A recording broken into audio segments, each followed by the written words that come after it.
Go to TAPgiles.com to learn dreams, engage my services, and support the channel. This is part of a tutorial collaboration with Lucid Stew. Check the card or description for a link to the tutorials playlist. So Lucid Stew released this simple grabbable 4-button sequence puzzle, and if you check it out, you use the imp on these different buttons, and if you get them in the right order, then you get a ding and that puzzle is complete. But if you kind of get it half right and then press the wrong one, it cancels it out and it all resets. So now I'm going to kind of remix it and show how you can make this in a slightly different way to be kind of more modular and expandable. The basic idea will be that each of these buttons has all their individual stuff going on inside the button, and then this one just communicates with the buttons and programs the order that you have to put it in. So first let's start kind of separating out the logic from here just for the green button, so that it still works the same. So this chip here is the logic to determine if the proper button was pressed. The actual order comes from this selector, but this is what checks which one has been pressed and if it was allowed to be and how to handle that stuff. So this is for the green one up here. So I'm going to kind of refactor that stuff at the top into its own separate chip. So I'll have a chip like this, open it like that, and I'll just like drag that stuff in here. I'll leave that one there actually. Okay, so it's a bit there's a lot of wires going in and out, but we'll kind of slowly factor that all down to make it simpler. So the basic idea of this logic is you have these two signals that come out of it. This one here comes out if you're not allowed to press it, so then it will kind of reset the puzzle and stuff. And this one comes out if you are allowed to press it. To simplify this a bit, I'm going to use Wi-Fi because this chip isn't going to be in this logic at all, it's going to be elsewhere. So instead of having lots of wires everywhere, I'm going to simplify it down into some Wi-Fi gadgets. So this will have a wireless transmitter, and out of here, this is when it's incorrect. So I'll have incorrect press and wire that into there, and then this will be correct press. So I'll just edit that name. And these are transmitters, so we'll have wireless receivers in here that are looking for those, and we don't care where they are. So normally this has a zone and you can position the zone and things, but you can set it to scene. So now it doesn't matter where it is in the scene, it'll pick it up. If you have more than one of these puzzles, you might want to instead just detect the ones in this area and then position it over here where the logic will be, and then it will only care what is going on with these. But for just testing and stuff, I'm going to leave it in scene like that. So this is going to look for the incorrect press, so you can use up and down on the D-pad on here and go through all the names of transmitters. So we get to the incorrect press. So now instead of that wire going out here and into there, that wire will go into here, and we don't need that wire, and then come out of here into there. So it'll do the same thing, but instead of a wire going in, it's going via this Wi-Fi stuff. So let's just check to see if that works. I'm going to add a camera so that we can easily get back to the right position when we go into testing. So yeah, the first one is blue and then green. So that all works fine, but we've hooked up the incorrect press. It's blue, green, yellow, red. If we do a second green, that should be incorrect, and it resets things. So that's working. And now we can set the correct press up with another wireless receiver looking for correct press. And yeah, if we grab that, it's a useful way. I'll grab the other one. It's a useful way to find out where it goes, because it's still holding onto it. And now we don't need that one. You can wire that in, and that will do the same thing. So when it's correct, it still works. So to simplify this logic in here, we can actually do that slightly differently as well. Really, we can just say it's not allowed to be a correct press, and it is allowed to be a correct press unless we say otherwise. So this wire coming in here is the thing that's saying otherwise. So if we just have a, instead of going through this logic, we'll just wire it straight into this pressed input going on over there, and this one as well. So we got incorrect and correct again. But then when we want it to be correct, we can use a keyframe to turn off incorrect and turn on correct. So now I'll copy that wire and put it into the power of this keyframe. So this is the signal saying this is the button we want to use. So if we use that same signal to say it is now correct, so when this is powered it says it's correct and sends the correct signal, and it will do that change for us, so we don't have to like calculate it and figure it out through this other logic. Cool, so let's just try that. So it works when it's correct, and when it's incorrect it cancels it and resets. So now we don't need that or that. This wire goes into this chip, and this chip is what has the glow responses for the different buttons. So when you press a button, it will set this selector to B and then make that glow. So we want that stuff to be in our separate chip as well. So let's just copy that, I think, and we can delete it from there.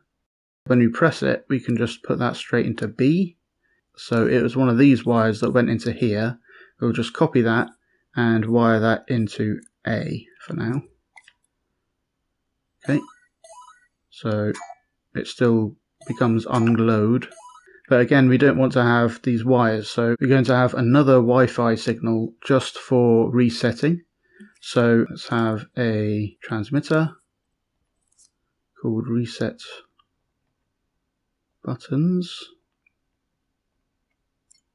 Okay, and then in here we have a receiver. So when we receive an incorrect press, we'll always want to send it to this. So let's just make another receiver looking for reset buttons, and we just wire that straight into there. So the reason we're doing this and not like doing this logic in here is first to keep this a little bit simpler, a little bit cheaper, but second because the buttons can be reset for other reasons, and we want to be able to send that through a receiver like that and tell them all to reset.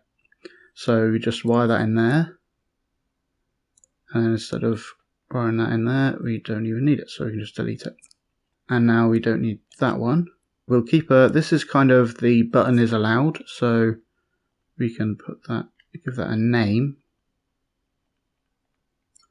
And this is green, which is fine because we're using a green button there. But for the other ones, you might change the color or something. And we'll keep a reference one in here, which will make things easier a bit later on. To kind of mix and match the order and things, we can just have this in here and then copy it out into our sequencing logic.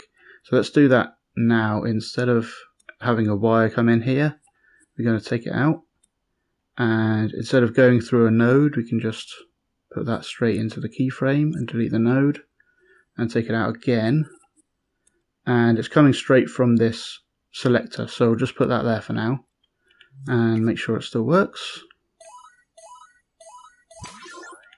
Cool. And one last thing is this brings in something from over here, which is from this node, which is from this grab sensor on the actual plunger thing. So I'm going to put that grab sensor into our new microchip over there, and then wire that straight into the this thing, and then it doesn't have to have that wire coming in because it's already there. So that's cool. I think that wire is just going into that node, so we don't need that node anymore. And now everything we need is inside this chip. And we can take that chip, put it inside our button.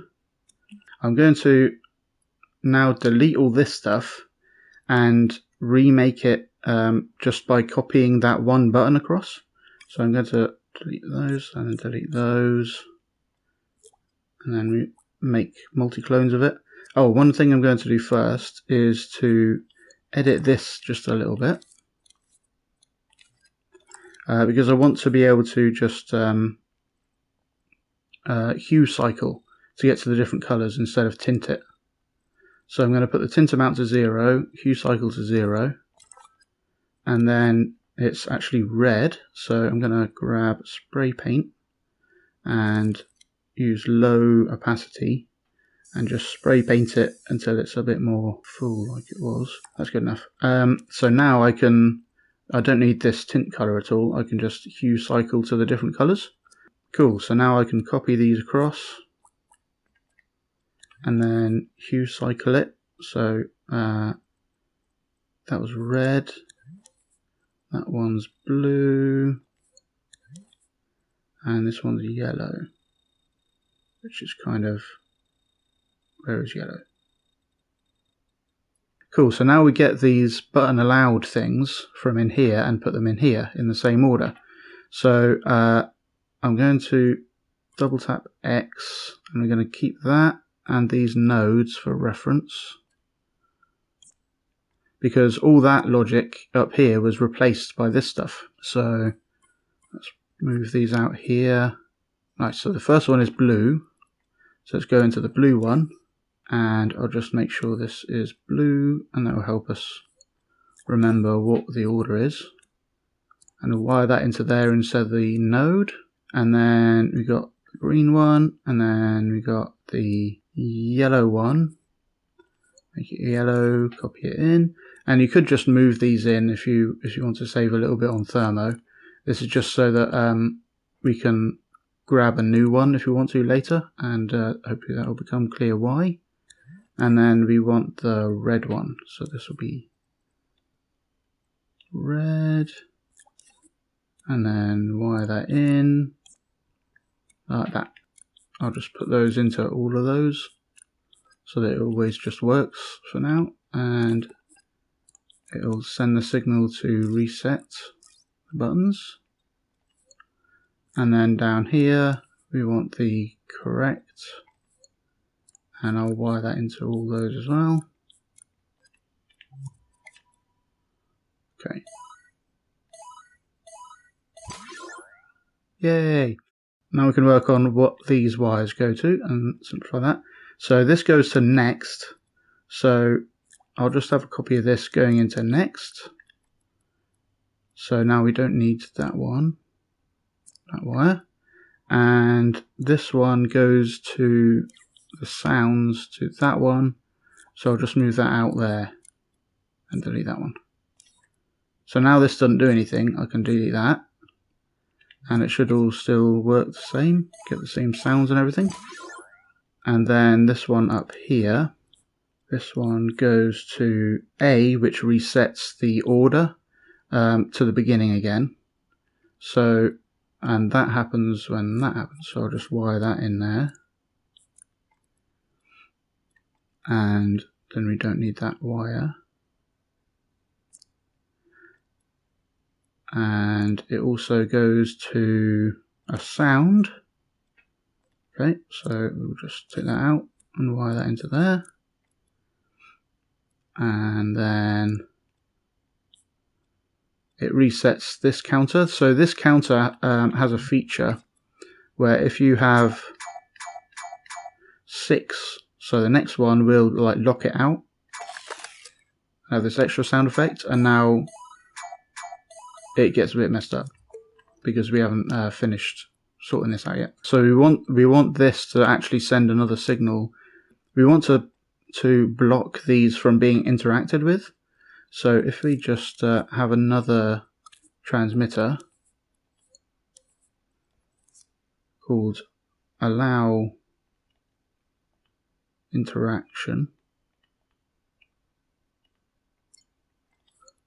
then if we're allowing the interaction, then we'll allow the grab sensor to do its thing, which will allow all this other stuff to work. And then we send a signal if it's not yet locked out. So if we get a not gate and wire that in, this is the incorrect guess limit reached. So if we haven't reached it yet, then we'll send a signal to the world saying it's allowing the interaction. There we go. And then once it gets to up there, so if we go up to 6, then that will turn off, and so it won't be sending the signal, so then it will block the normal interactions. And now I can't do anything with it again. Where else does this go into? Yeah, so we don't need that at all, because we've got all that stuff hidden away in each of the buttons. And then this, so when we get a incorrect press, it will add to how many incorrect presses you've had and count towards that limit. So we'll just wire that in there. And now we don't need that wire coming out of there at all. And we don't need these to be in there. So we'll just move that out. So we want that incorrect to go into the reset buttons, so we can just put that up there, and then we don't need that extra one. Yeah, and then so this sound comes from when that's full. So if you just wire that into the full port node thing, and this one comes from the E. So this has 4 steps in the sequence: the blue, green, yellow, and then red. And then when it goes to the next one, it's complete. So it sends a signal from puzzle complete, and that makes a special sound effect. So it's done, and then we don't need that. So it's hanging out there. Cool, so we're kind of slowly whittling down the different chips and things, and removing nodes. Right, so this is the same, can't press buttons while puzzle is solved or failed. That's the same as sending a signal to allow interaction while those things aren't true. So so this is complete and this is failed. Yeah, so if we wire both of those into the NOT gate, that means if either of these are true, this will go off and not send a signal.